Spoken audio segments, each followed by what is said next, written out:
Selamat datang di channel Zaman Trading. Analisa teknikal saham ICBP, UNVR, INDF, KLBF, dan CEPIN yang banyak dijual asing 19 Januari 2021. Simak ulasannya berikut ini. Sebelum kita lanjutkan ke analisa teknikal per masing-masing saham, kita lihat dulu sekilas pergerakan IHSG untuk tanggal 19 Januari 2021.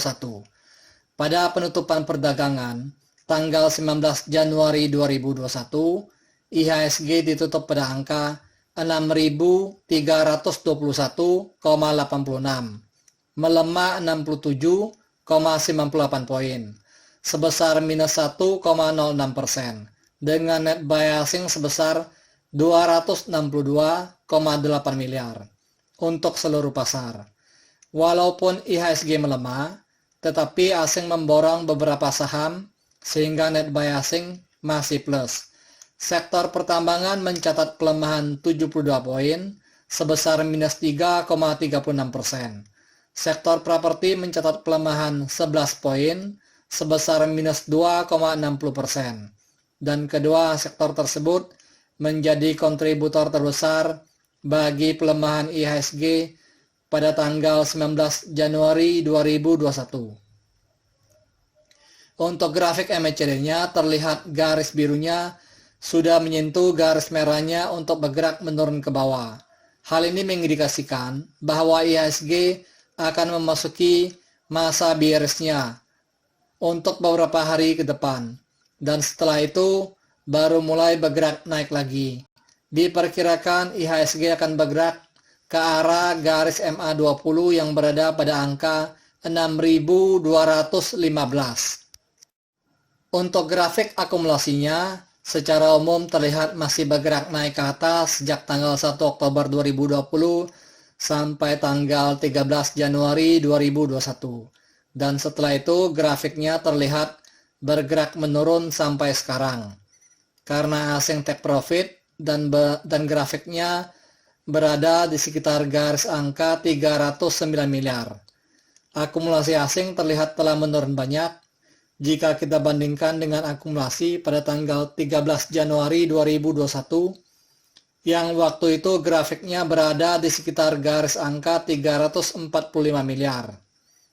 Untuk grafik money flow-nya terlihat bergerak menurun ke bawah semakin dalam dan semakin menjauhi area jenuh belinya. Untuk 5 saham yang paling banyak dibeli asing di seluruh pasar, yaitu 1. INCO sebesar 86,8 miliar. Kedua, ANTM sebesar 75 miliar. Ketiga, INKP sebesar 55,5 miliar. Keempat, BBRI sebesar 54,2 miliar. Kelima, ASII sebesar 52,7 miliar. Dan untuk 5 saham yang paling banyak dijual asing di seluruh pasar, yaitu 1. Bumi sebesar 126,4 miliar. Kedua, ICBP sebesar 77,6 miliar. Ketiga, UNVR sebesar 61 miliar. Keempat, AGI sebesar 42,3 miliar. Kelima, POWR sebesar 27,3 miliar. Untuk saham bumi, sudah saya bahas pada video yang sebelumnya. Grafiknya tidak berbeda terlalu jauh, hanya distribusi asingnya saja bertambah besar.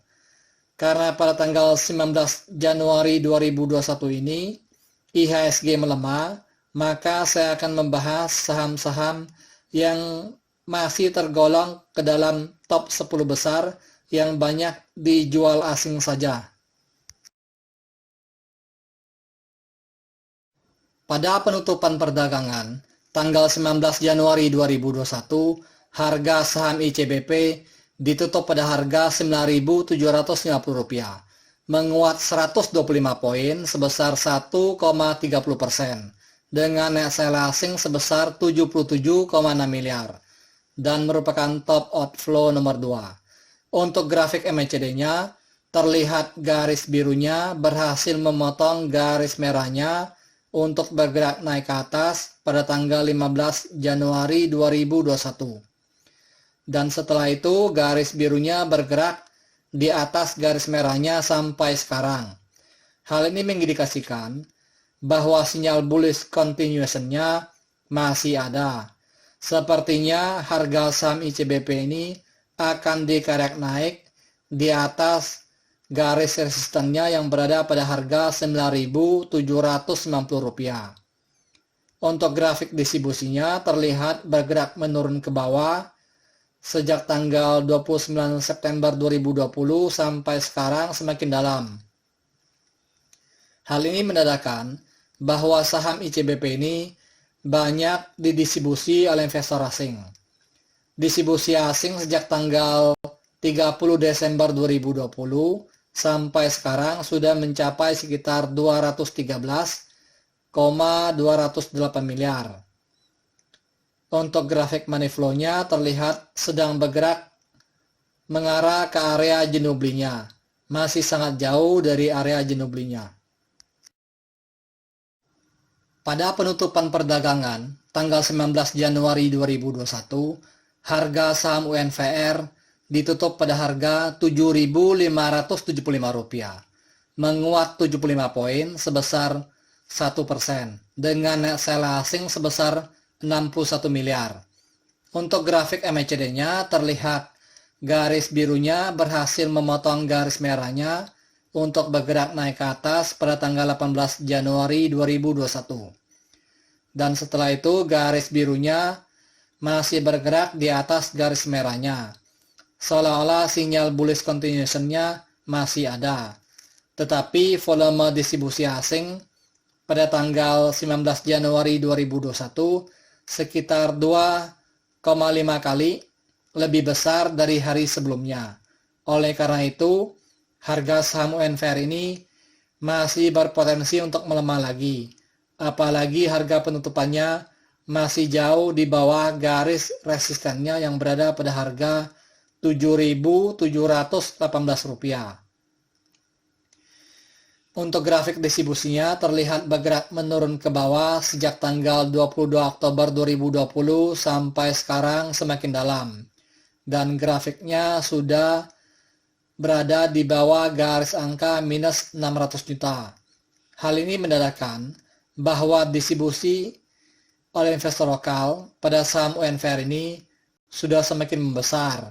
Akumulasi asing sejak tanggal 29 Desember 2020 sampai sekarang baru mencapai sekitar 59 miliar. Untuk grafik money flow-nya terlihat sedang bergerak mengarah ke area jenuh belinya.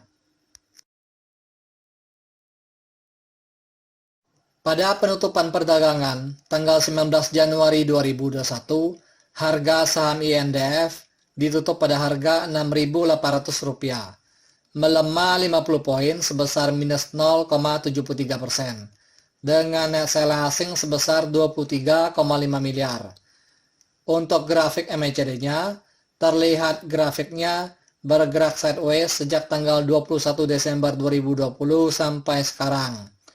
Harga saham INDF ini masih berpeluang untuk melemah karena harga penutupannya masih di bawah garis resistennya yang berada pada harga Rp6.958. Untuk grafik distribusinya terlihat bergerak menurun ke bawah sejak tanggal 17 September 2020 sampai sekarang semakin dalam. Dan grafiknya berada di bawah garis angka minus 200 juta. Distribusi asing sejak tanggal 29 Desember 2020 sampai sekarang baru mencapai sekitar 8,9 miliar. Belum terlalu besar. Saham INDF ini banyak didistribusi oleh investor lokal karena kurang menarik untuk dikoleksi. Kita bisa lihat dari grafik perdagangannya, pergerakan harganya sejak tanggal 28 September 2020 sampai sekarang nggak kemana-mana. Naik turunnya tipis. Untuk grafik money flow-nya terlihat sedang bergerak mengarah ke area jenuh belinya. Pada penutupan perdagangan tanggal 19 Januari 2021, harga saham KLBF ditutup pada harga Rp1.585, melemah 75 poin sebesar minus 4,52%, dengan net sell asing sebesar 17,5 miliar.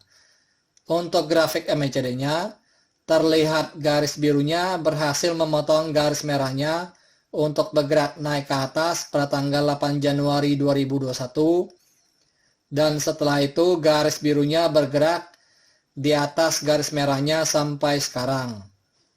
Hal ini menandakan bahwa sinyal bullish continuation-nya sudah mulai melemah, yang artinya harga saham KLBF ini berpotensi untuk melemah, apalagi harga penutupannya berada jauh di bawah garis resistennya yang berada pada harga Rp1.712. Sepertinya harga saham KLBF ini akan bergerak mengarah ke garis MA20 yang ada pada harga Rp1.541.